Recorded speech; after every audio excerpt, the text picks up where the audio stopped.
दोस्तों नमस्कार। आशा करता हूँ आप सभी खुश होंगे। तो आज की कहानी शुरू करने से पहले जो भी चैनल पर पहली बार आए हैं या जिसने भी अभी तक चैनल को सब्सक्राइब नहीं किया तो जल्दी से जाकर चैनल को सब्सक्राइब करें और घंटी का बटन दबाकर ऑल का आइकन जरूर प्रेस करें ताकि हमारी कहानियों की नोटिफिकेशन आप तक सबसे पहले पहुँचती रहे और आप हमारी कहानियों का आनंद उठाते रहें।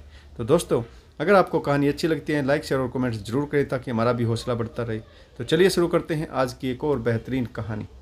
ज्योति की शादी हो चुकी थी। सुबह 4 बजे विदाई के बाद सभी अतिथि सोए हुए थे। सूरज निकल गया था, पूरा घर अस्त व्यस्त था, लेकिन ज्योति की बड़ी बहन अलका जाग गई थी। घर में बिखरे बर्तनों को इकट्ठा करके रसोई में रख रही थी। अलका को काम करता देख उसकी चचेरी बहन रचना ने कहा, अरे अलका दीदी, कुछ समय और सो जाती, अभी अभी तो 8 ही बजे। सुबह 4 बजे तो सभी लोग सोए, आप भी 2 घंटे नींद और ले लेती, फिर तो सारा दिन काम ही करना है। अलका मायूसी भरे स्वर में बोली, मेरे हिस्से में नींद कहाँ है? घंटे भर में देखना एक एक करके सब लोग जाग जाएंगे और फिर उठते ही चाय नाश्ते की डिमांड करेंगे। यह जिम्मेदारी मेरे हिस्से आती। चल उठ जा रचना, हम दोनों वर्षों बाद मिले, 2-4 दिल की बातें करेंगे। बाद में तो सारा दिन सबके साथ व्यस्त रहना है। मैं चाय बना लेती हूँ, तब तक तू भी हाथ मुँह धोकर आ जा। रचना ने बिस्तर छोड़ दिया। वह भी शादीशुदा है और 2 बच्चों की माँ है।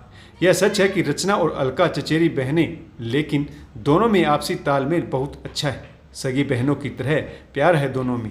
वैसे तो शादीशुदा लड़कियों का मिलना जुलना कम ही हो पाता है, लेकिन जब भी मायके में कोई फंक्शन पार्टी या किसी की शादी होती है तो सब लड़कियां आपस में मिलती हैं। ससुराल की बातें, सास नंदों की बुराइयां खूब बढ़ चढ़ कर की जाती हैं। जब तक रचना हाथ मुंह धोकर आई, अलका ने 2 कप चाय बना ली और साथ में कुछ मठरियाँ भी रख ली।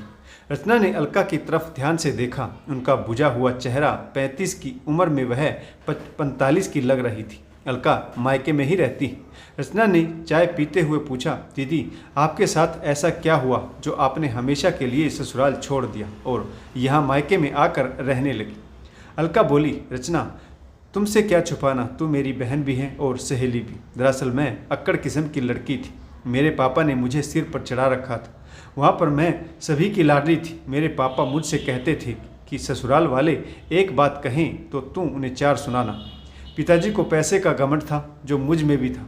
फिर चाय की घूंट भरते हुए अलका ने बताया, गलती सबसे होती, किंतु मेरी गलती पर कोई मुझे कहे यह मुझसे सहन नहीं होता था। मेरा स्वभाव तेज तर्रार था और मेरे पिताजी मेरे उस स्वभाव को शह देते थे। मैंने ससुराल में कभी अपनी सास की नहीं सुनी। मेरी सास बहुत अच्छी थी। वह मुझे गृहस्थी के तौर तरीके सिखाने की कोशिश करती थी, लेकिन मेरा दिमाग हमेशा ही 7वें आसमान पर रहता था। वह मुझे कहती, बेटी टमाटर प्याज महंगे हो गए, सब्जी में थोड़े कम डाला करो। मैं पलट कर जवाब देती, मम्मी जी टमाटर प्याज ही तो हैं और आ जाएंगे, और मैं हंस कर टाल देती। मेरी सास कहती, बेटी कपड़े उल्टे करके सुखाया करो, धूप में रंग उड़ जाता है। मैं कहती, मम्मी जी आजकल तो मनुष्य का रंग भी उड़ जाता है, फिर यह तो कपड़े हैं। आप मुझसे ज़्यादा ज्ञान मत दिया कीजिए, मैं अपने हिसाब से सब कर लूँगी। सास अपना सा मुँह लेकर अपने कमरे में चली गई। मैं अपने आप को विजयश्री घोषित कर देती, स्वयं ही अपनी पीठ थपथपा कर कहती, मैं पापा की शेरनी हूँ। मेरे पापा ने सिखाया है कि किसी से डरना नहीं। मेरी सास मुझे समझाती, बेटी इतनी तनुक मिजाजी से घर नहीं चलते, स्त्री का स्वभाव विनम्र होना चाहिए। कभी कभार गुस्सा आए तो समझ आता है, लेकिन तुम तो नाक पर मक्खी बैठने ही नहीं देती। मैं ऐसे गृहस्थी नहीं चलती, परंतु मुझे किसी की परवाह नहीं थी। शादी के 1 वर्ष बाद मैंने आलोक को जन्म दिया। तब तो मेरा स्त्री मन घमंड से सराबोर हो गया। सास नंद के काम में मैं कमी निकालती रहती थी। सास को छोड़ो, जापे में आई नंद का भी मैंने जब तक मन किया अपमान ही किया। आज जब भाभियाँ मेरा अपमान करती हैं तो समझ आता है कि शादीशुदा बेटी मायके से क्या आशाएं रखती। उनका किया कभी मुझे पसंद नहीं आया। एक दिन किसी बात को लेकर सास से मेरा झगड़ा हो गया। मैंने पलट कर जवाब दिया, मैं मानती हूँ मेरी ही गलती थी। सास मुझे सिर्फ समझा रही थी, लेकिन मैं तो पापा की शेरनी थी। मैंने किसी की नहीं सुनी। उस दिन सुरेश जी घर पर ही थे। जब उन्होंने मुझे माँ से इस तरह से जुबान लड़ाते हुए सुना तो पहले उन्होंने मुझे समझाने की कोशिश की, लेकिन मैं और भी ज़्यादा भड़क गई। बेटा अपनी माँ का पक्ष ले रहा था, यह मुझसे बर्दाश्त नहीं हुआ। मैंने सास को भद्दी गालियाँ दी। गुस्से में आकर सुरेश ने मुझे एक थप्पड़ लगा दिया। जवाबदेही में मैंने भी सुरेश पर हाथ उठा दिया। वह तो अच्छा हुआ कि वे पीछे हट गए, वरना मेरा हाथ सीधा उनके गाल पर पड़ता। झगड़े की आवाज़ें सुनकर चाची सास भी हमारे घर आ चुकी थी। मेरी सास इस बात को दबा देती, लेकिन चाची सास ने मोहल्ले भर में मेरी बदनामी कर दी। उन्होंने नमक मिर्च लगाकर लोगों के सामने थप्पड़ वाली बात परोस दी। कहा कि मैंने अपने पति पर हाथ उठाया।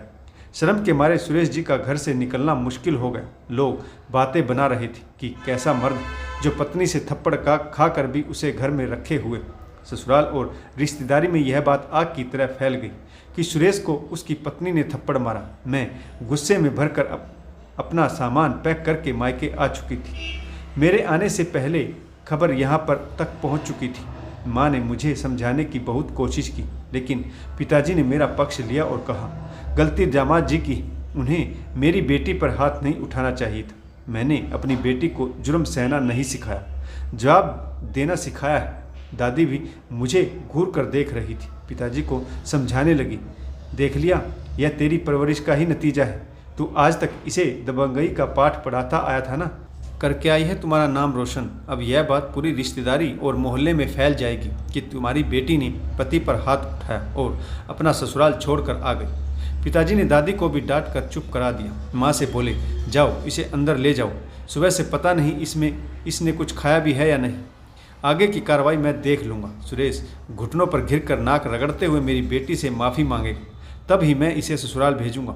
अच्छा होता पिताजी माँ और दादी की बात मान लेते। उसी समय एक थप्पड़ मेरे गाल पर जड़ देते और कान पकड़कर मुझे ससुराल छोड़ आते, लेकिन पिताजी जिद पर अड़े थे। सुरेश की तरफ से ना तो कोई फ़ोन आया और ना ही कोई माफ़ीनामा। ऐसे ही महीने बीते और फिर साल। रचना अपलक अलका को देख रही थी। उनका झुर्रियों से भरा शरीर कैसे बूढ़ा हो गया। 15 वर्ष पूर्व अलका कितनी सुंदर थी। हर लड़का उनसे शादी करने को तैयार था, लेकिन अब चेहरे पर सिर्फ बेबसी और उदासी। अलका ने रचना की तरफ देखा और बोली, तू मेरे बूढ़े शरीर को ऐसे क्यों देख रही? मैं वास्तव में ही बूढ़ी हो गई हूँ, सिर्फ तन से ही नहीं, मन से भी। इस घर में मेरा कोई सम्मान नहीं करता। मेरे भाई और भाभी मुझे और मेरे बेटे आलोक को नौकर समझते हैं।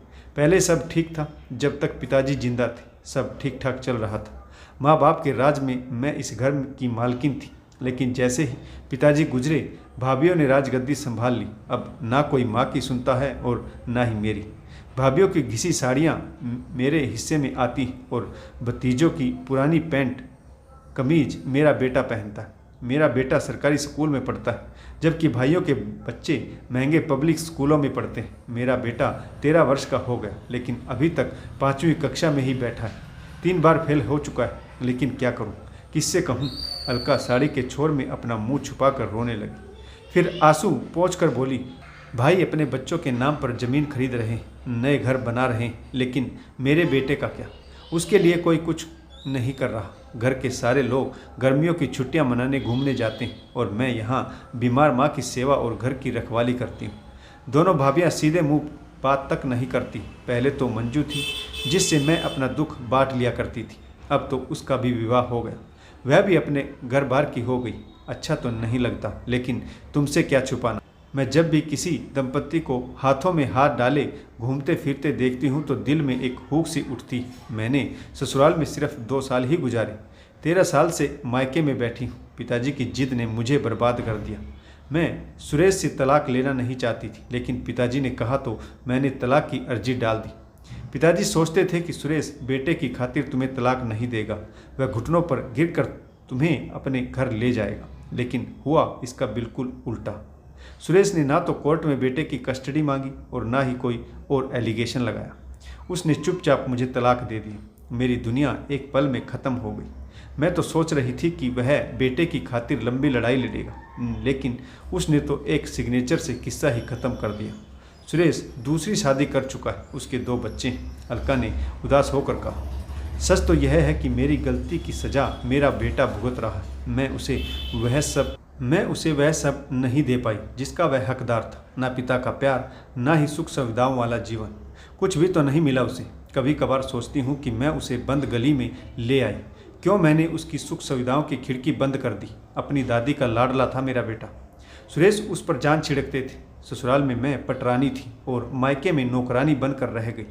फिर वह फूट फूट कर रोने लगी। मन महसूस कर बोली, रचना, मैं बंद कमरे की वह पक्षी हूँ जिसने अपने पंखों को स्वयं ही कमरे की दीवारों से टक्कर मारकर तोड़ा है। आज मैं एक खाली बर्तन हूँ जिसे जो चाहे पैर मारकर इधर उधर घुमा रहा है। मैं मजबूर और लाचार हूँ। अलका की दर्द भरी दास्तां सुनकर रचना की आंखें भी नम हो गई। तब तक 2-4 रिश्तेदार और भी जाग चुके थे। तभी अलका की माँ ने रसोई से आवाज़ लगाई, अलका बेटी, आलू उबाल गए क्या? पराठे बनाने की तैयारी करो। अलका ने साड़ी के पल्लू से अपने आंसू पोंछे और जाते हुए रचना के हाथ अपने हाथों में लेकर बोली, देख रचना, मुझे पता है तू भी अपना ससुराल छोड़कर माँ के पास आ गई, पर सुन, सम्मान की जिंदगी जीनी है तो पति का घर कभी मत छोड़ना, वरना बहुत पछताएगी। यह कहकर अलका रसोई में चली गई। रचना वहीं पर बैठी सोचती रह गई। वह भी अपने पति के साथ छोटी मोटी कहासुनी के चलते मायके आकर रहने लगी। 2 महीने हो गए, पति फोन तक नहीं करता। छोटी सी बात तूल पकड़ गई। दोनों में से कोई भी झुकने को तैयार नहीं। रचना के कानों में अलका की एक बात गूंज रही थी, अपना आत्म सम्मान प्यारा है तो पति का घर कभी मत छोड़ना। रचना ने उसी पल अपने पति को फोन मिलाया, उससे माफ़ी मांगी। दीपक ने कहा कि वह आज ही उसे लेने आ रहा है। रचना के चेहरे पर खुशी तैर गई। रचना खुशी खुशी 2 महीने बाद अपने बच्चों सहित ससुराल जा रही थी। अलका के चेहरे पर सुकून के भाव थे। उसकी अपनी जिंदगी तो बर्बाद हो गई, लेकिन उसने रचना को बर्बाद होने से बचा ली। दोस्तों, आपको कहानी कैसी लगी कमेंट्स जरूर कीजिएगा। अच्छी लगे लाइक शेयर और कमेंट्स करें और शेयर करना ना भूलें। अभी तक चैनल को सब्सक्राइब नहीं किया तो जल्दी से जाकर चैनल को सब्सक्राइब करें। इस कहानी में किस पात्र की भूमिका अच्छी रही और इस कहानी से आपको क्या सीख मिली, यह भी कमेंट्स करके जरूर बताएगा। आशा करता हूँ कहानी आपको जरूर पसंद आई होगी। तो कहानी पढ़ने के लिए आप सभी का बहुत बहुत धन्यवाद। जय हिंद, वंदे मातरम, भारत माता की जय। जय जवान और जय किसान।